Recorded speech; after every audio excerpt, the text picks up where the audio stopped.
today's discussion because hopefully we're going to get a little more insight on how worried we might need to be about national security in this presidency. We've got great guests with us. Emily Shire's with us. She's the political editor at Bustle, and journalist Chadwick Moore is with us this morning also. Thank you guys very much for joining us. Good morning. Hello.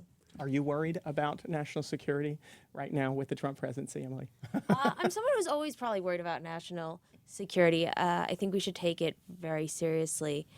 Listening to your discussion, though, specifically about the tweet, I don't know if it makes me more worried about national security, the wiretapping issue. I find it disconcerting as a journalist that yes, Donald Trump is an excellent marketer, and he deserves all that credit for running a very successful campaign.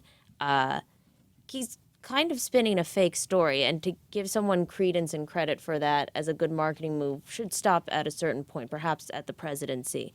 There is no credible evidence that Trump Tower, which is what he tweeted, was wiretap. In fact, his tweet suggests he doesn't understand how a wiretap works.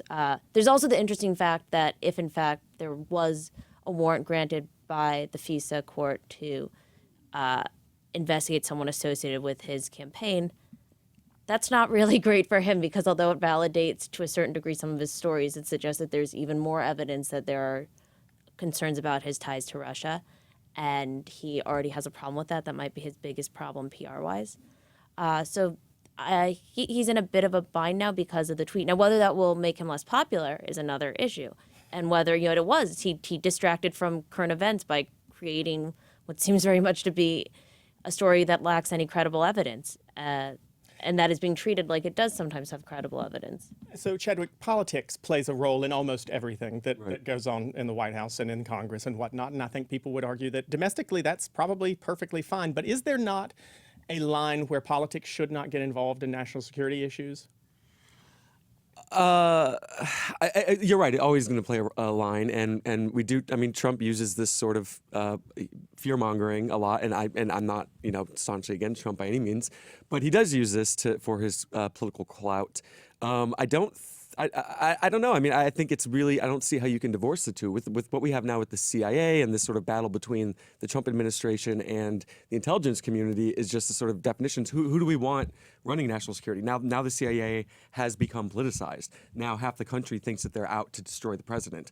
So it just gets even more and more complicated. Well, and that gets to the question of the WikiLeaks dump, which was another huge national security story this week. I mean, we've got so many. We'll also talk about the immigration ban, but the WikiLeaks dump was the largest document dump in history with the CIA. And now they're investigating whether this was an internal job, whether this was someone who basically, in my mind, is a traitor to our security and to our country. And that's something that, I mean, this apparently they said that the breach happened late last year. So I don't know if that was related. We don't know who this person was or people internally. They think it was some sort of mole like an Edward Snowden.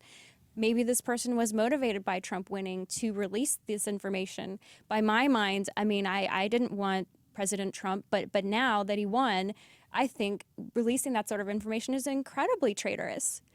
There's a certain faction of Americans who believe that Donald Trump is doing a great service to the country by exposing the media for being dishonest, by taking down what we consider the fourth estate. I mean, there's plenty of debate. We don't agree on whether or not the media is biased. But is there any value at all in undermining the CIA? Are they, in either of your opinions, are they in a position where we really need to expose things they're doing that are wrong?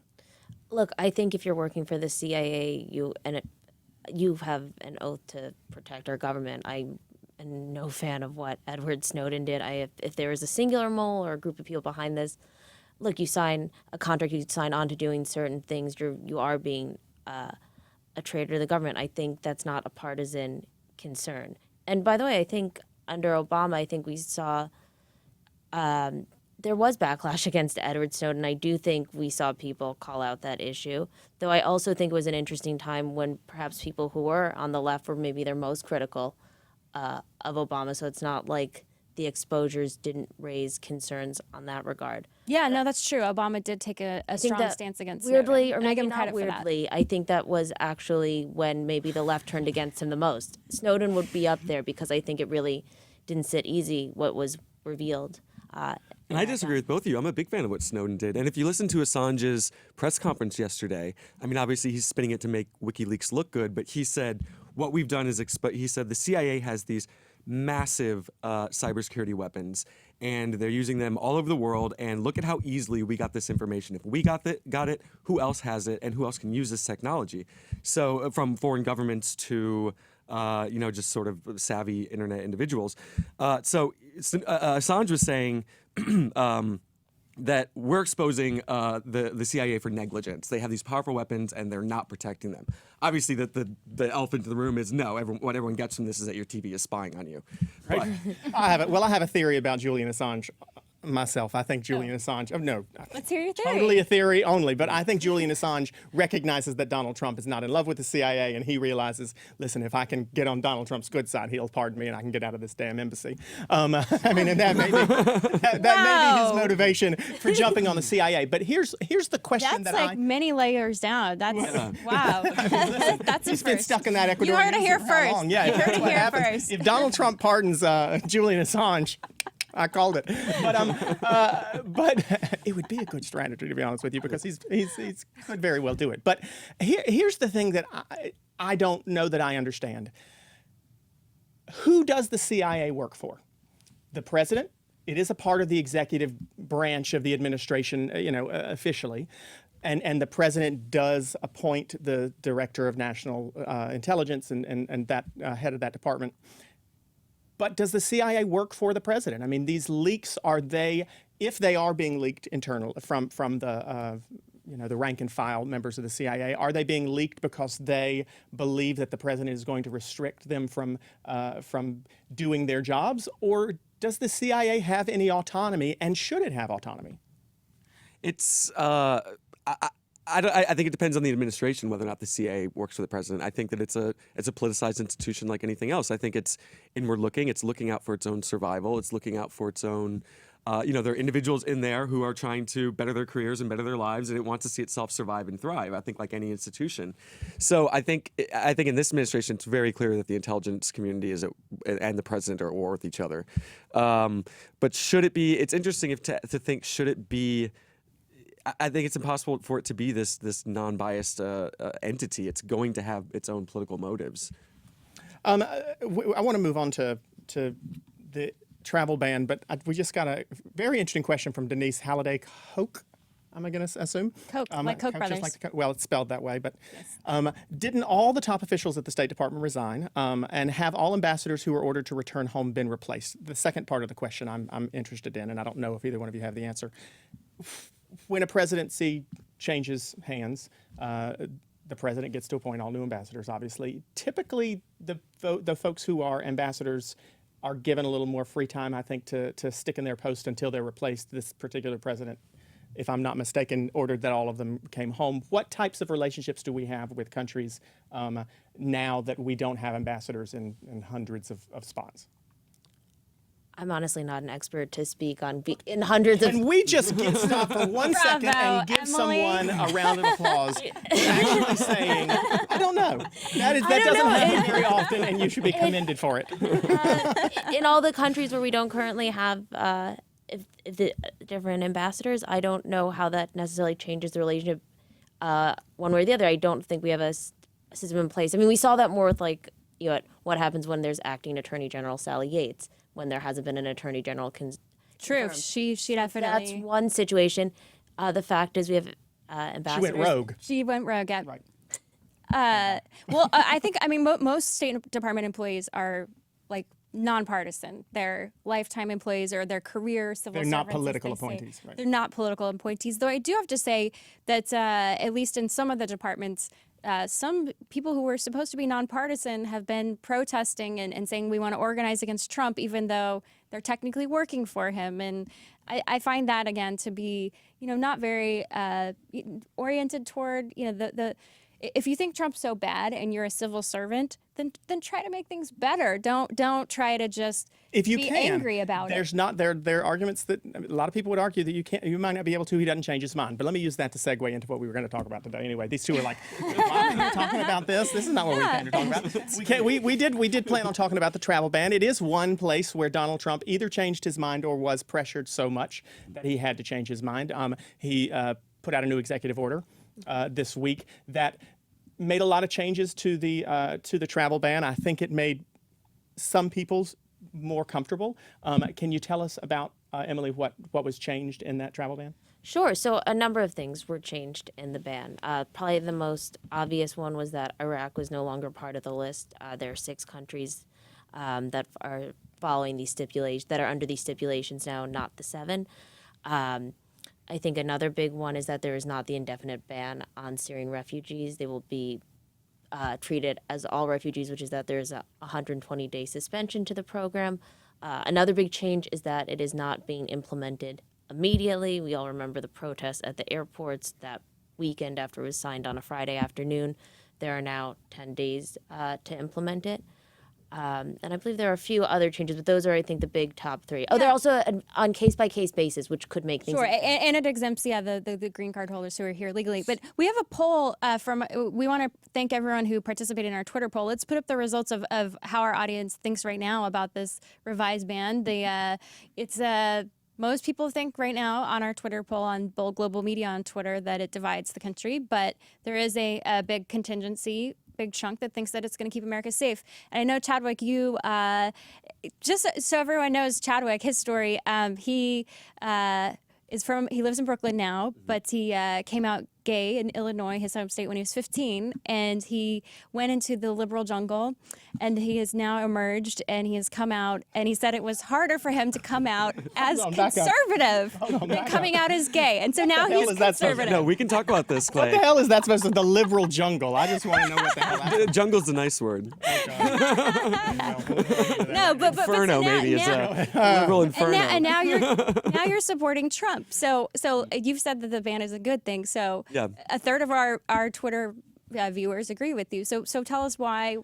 Well, this ban affects 2%. 2% of the people who were U.S. residents who are not born in this country. 2% are from these 6 countries. So it's 2% of the people who immigrate to this country are from one of these 6 nations. It is a teeny tiny number. It's not a Muslim ban. It's none of these things. If Hillary Clinton had done this, had she been president, if Barack Obama had done this, nobody would be blinking an eye. Maybe would have gotten like a lawsuit from the ACLU and that's it.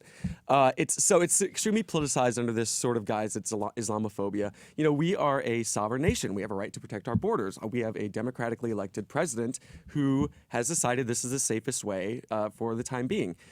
So for people to be going against this doesn't make any sense. There's nothing unconstitutional in this executive order. It seems perfectly fine. It's national, and it's only 90 days. Well, let me surprise a few people by saying that I don't know that I completely disagree, except for I do think there's a difference between it's not a bad thing and it's a good thing. And I think that that's where we don't have enough spots to vote on the poll, because is it a bad thing?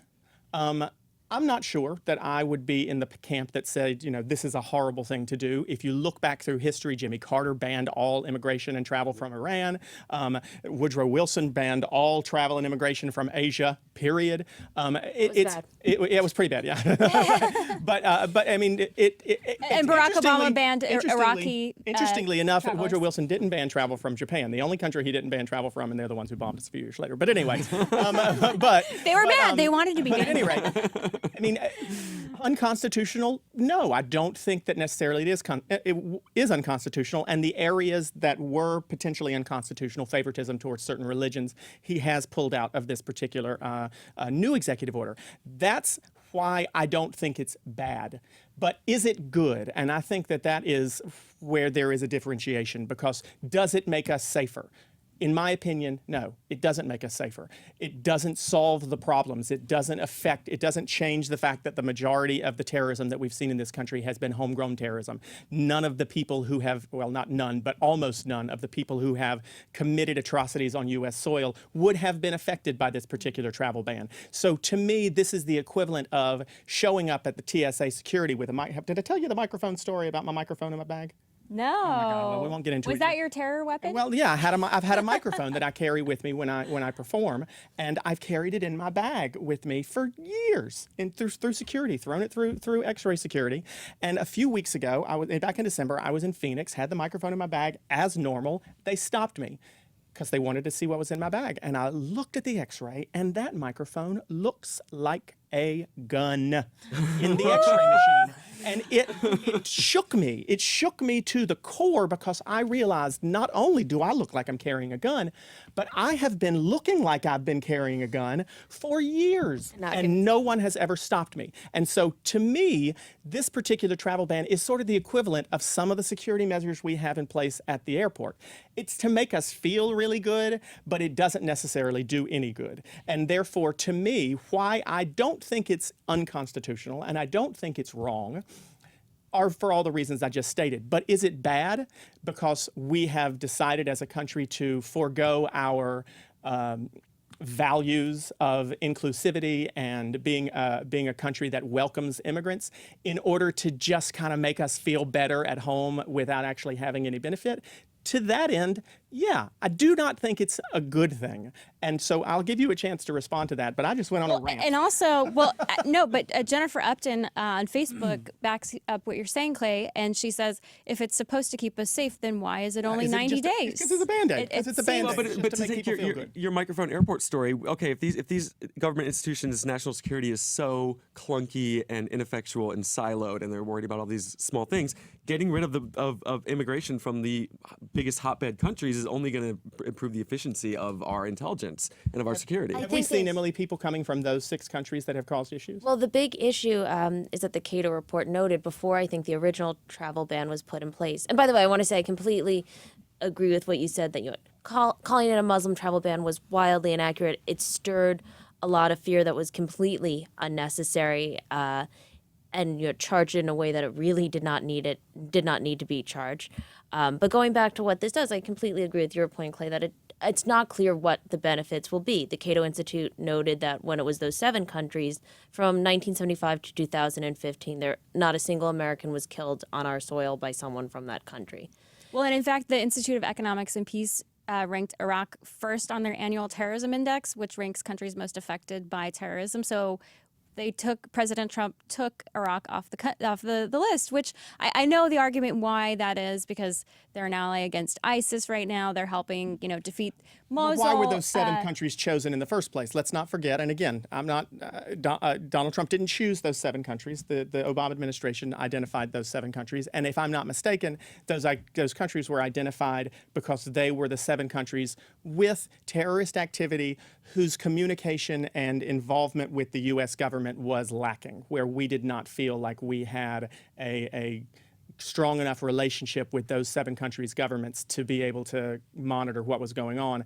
If Donald Trump is saying that now he has a stronger relationship with Iraq and we know what's going on, is that the reason that Iraq came off? Do you know why he took it off?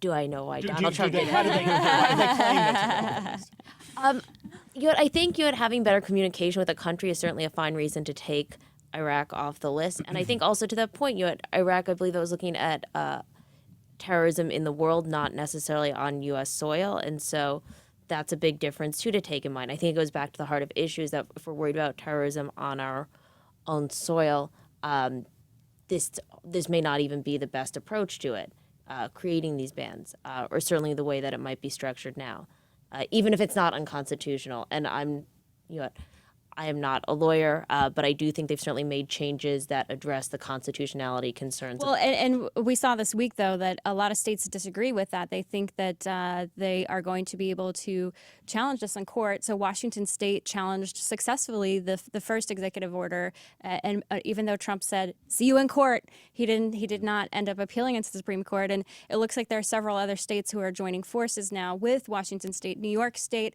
Oregon, and then Hawaii is also filing its own separate charges as well. And those are centered around family ties and the ability to visit with your family. It's interesting because you made the point, Emily, that the question isn't about it being constitutional. And I think that there is a distinction that needs to be made between human rights or natural rights versus civil rights. And we as humans, regardless of our national origin, we have those human and natural rights, but we don't have civil rights. Civil rights are very much about a pact among the governed and those who choose to govern. So I think that there was a lot of histrionics about, this is a Muslim ban, it's unconstitutional, but it's not a Muslim ban. It is really about making sure that national security is protected, but it's also about the fact that we have a pact with each other that we will use our government to protect each other.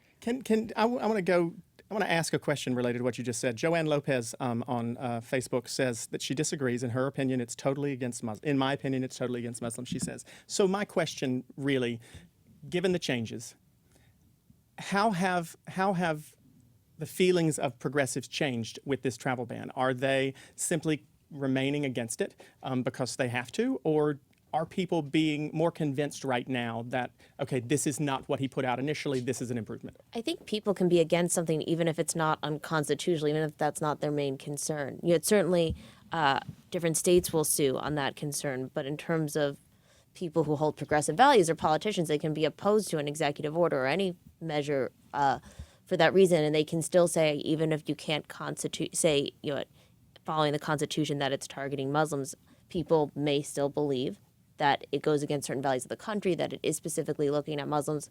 But have we seen any movement on the left at all in the past week to say, okay, yeah, this is better? They're not putting on their pink hats and going to the airport, so that's one thing. So they're protesting less. Yeah, they're protesting less. They're a little quiet about it. These days. People are slightly less pissed off than they were before. Yeah. Listen, I mean, that's a win as far as I'm concerned. Yeah, but the narrative of the Muslim ban doesn't even work anymore because everyone knows this over and over again affects like 1 in 10 of the world's Muslims. So people know this. Less, and I think it's less than that. Point. Yeah, you did. Yes, I think that's a strong argument that got lost because of a lot of.